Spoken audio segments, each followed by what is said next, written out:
Dans le domaine des plantes vivaces, il y a une star pour l'automne qui s'appelle Aster.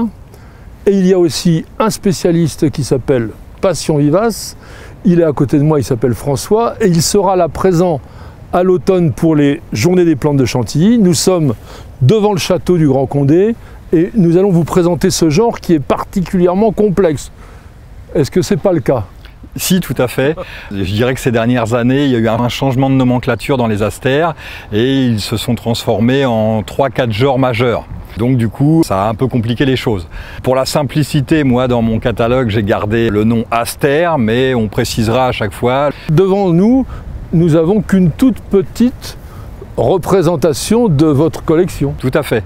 La collection a à peu près 600 taxons et elle est agréée par le CCVS comme collection nationale. Donc là, j'ai amené un petit échantillonnage des variétés qui étaient un peu fleuries. On est au tout début des asters d'automne. L'intérêt des asters, c'est quand même leur grande largeur de durée de floraison. Enfin, à la fois ça dure longtemps, mais aussi, selon les espèces et les variétés, on va pouvoir échelonner. Dans l'absolu, on pourrait dire qu'on peut trouver des asters fleuris 12 mois sur 12.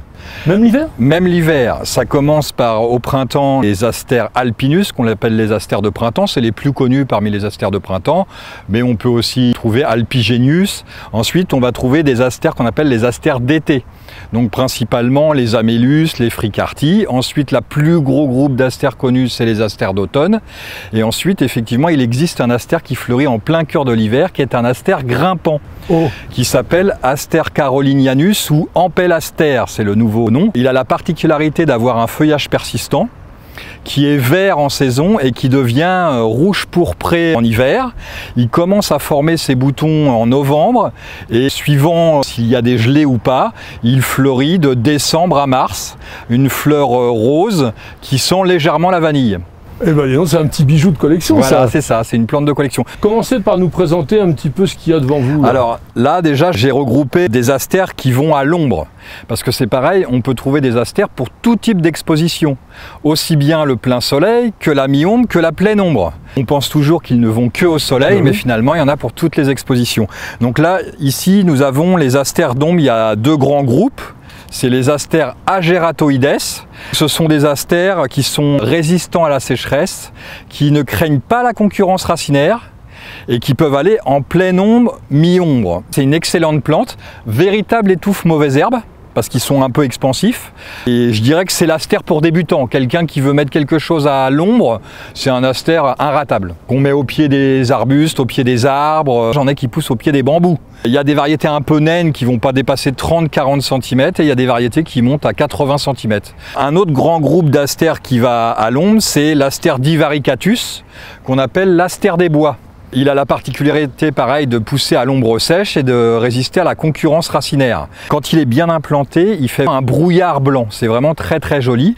Il a un feuillage tapissant qui reste quasiment persistant tout l'hiver. Un feuillage qui est très différent de celui des autres. Et puis alors, les fleurs, c'est des petites étoiles d'une grande finesse. Hein. C'est ça. Alors maintenant, il s'appelle Eurybia. Ah, voilà. Eurybia divaricata. C'est ça. Et qui atteint quoi, 60-80 cm? C'est ça, voilà. Il y a une bizarrerie là devant vous. Là. Alors oui, alors ça c'est Aster sedifolius. C'est un aster très compact, à feuillage très fin, qui va se couvrir de fleurs bleues fin d'été, début d'automne. Voilà. Encore un autre encore plus rare, ça c'est l'aster canus. C'est un aster qui est en voie de disparition dans son pays d'origine qui est l'Autriche. C'est un aster qui a la particularité de pousser dans les sols très très secs. Là on ne le voit pas parce qu'il était en culture et il a l'arrosage, mais quand il est dans le jardin, il a un feuillage aussi grisonnant qu'une armoise. Ah, hyper résistant au sec et petites fleurs bleues comme ça. Donc moi je dis toujours aux gens, adoptez-en un dans votre jardin pour sauver cette espèce en voie de disparition critique. On voit aussi que le travail des horticulteurs n'est pas simplement de faire du business, vous arrivez justement à conserver des plantes qui dans la nature disparaissent, alors qu'en culture on arrive facilement à les multiplier. C'est ça.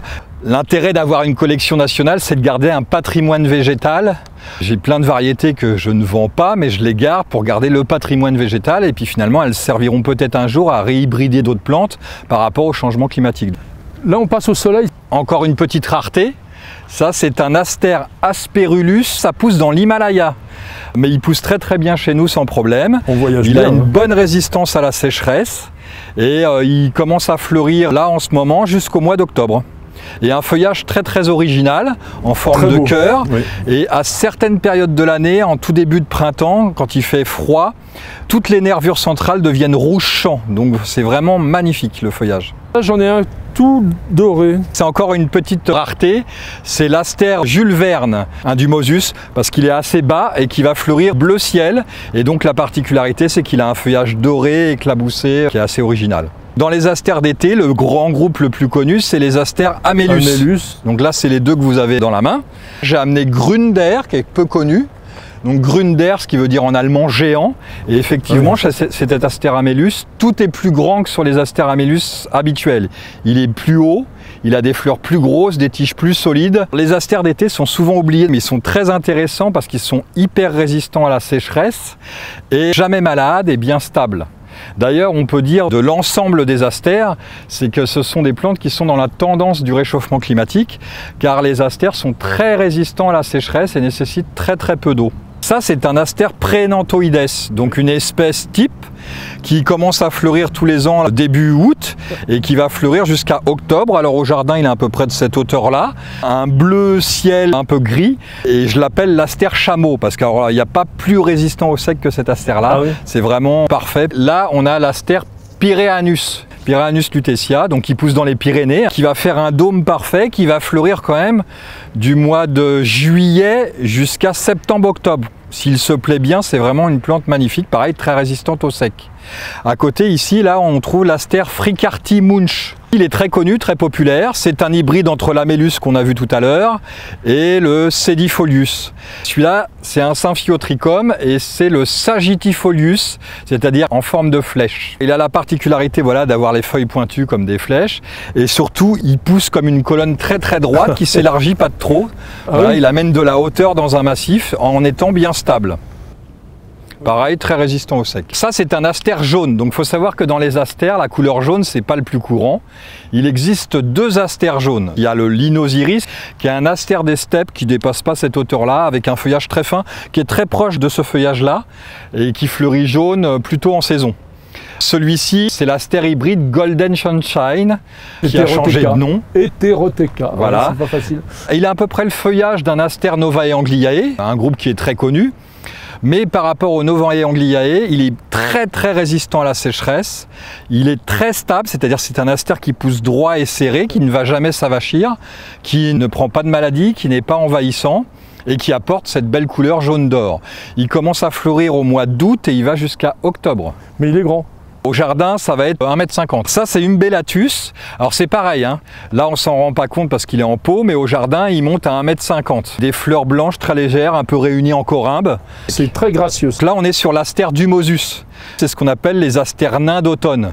Ils sont naturellement compacts en boule. Pas besoin de les pincer. Néanmoins, si on veut les pincer, il y a un moyen très simple de retenir. Il faut jamais aller au-delà de la fête des mères. Donc on peut tailler jusqu'à la fête des mères, et là ça arrive à remonter et fleurir, au-delà non. L'astère c'est extrêmement florifère et c'est aussi une croissance très rapide. Donc quand vous plantez un pied à l'automne suivant il sera adulte. Et même à la rigueur en plantant au printemps assez tôt, on peut déjà avoir un bel effet. C'est une plante qui a une croissance très rapide. Mais de ce fait, il faut se souvenir que vu qu'elle pousse très vite, elle a tendance à prendre beaucoup de volume et il faut la rajeunir de temps en temps. Souvent on entend dire que les astères sont malades. Dans les 600 taxons qu'on a à la pépinière, on ne met aucun produit chimique, on n'en a que 20 variétés qui sont atteintes de maladies. Avec le idiome, surtout. Voilà. Donc ça permet de relativiser et ce qui est important c'est de garder de l'air entre eux. Et donc du coup de les arracher et de les rajeunir pour que ce soit toujours des plantes en pleine végétation. Les Anglais appellent cet astère l'aromatique astère parce que quand il est en plein soleil, il sent légèrement. Au jardin, il dégage un parfum qui est assez original. C'est un astère qui va partout lui. Soleil, mi-ombre, ombre. Même sec, même humide. Les novibelgiae, c'est ceux qui sont le plus facilement atteints par l'odium. Mais néanmoins, il faut savoir qu'il y a plein de variétés dans les novibelgiae qui ne sont pas du tout atteints. Donc moi, j'en amène tous les ans à Chantilly et j'amène que des variétés résistantes. Ça, c'est les astères ericoides, donc qui sont très utilisés par les fleuristes parce que leurs petites fleurs permettent de faire des super bouquets. Et pourquoi on les appelait astères ericoides? Parce que finalement, ils ont des feuilles très fines comme les éricas. c'est-à-dire les bruyères. Et du coup, du fait qu'ils ont des feuilles très très fines, ils transpirent très peu.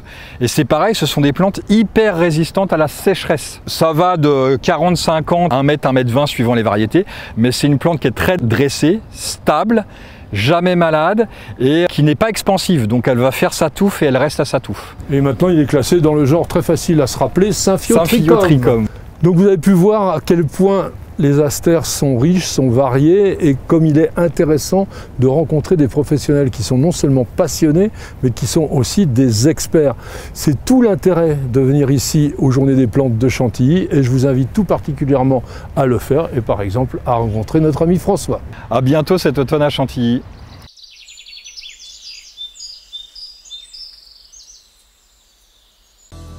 Merci d'avoir regardé cette vidéo et j'espère qu'elle vous aura fait passer un bon moment.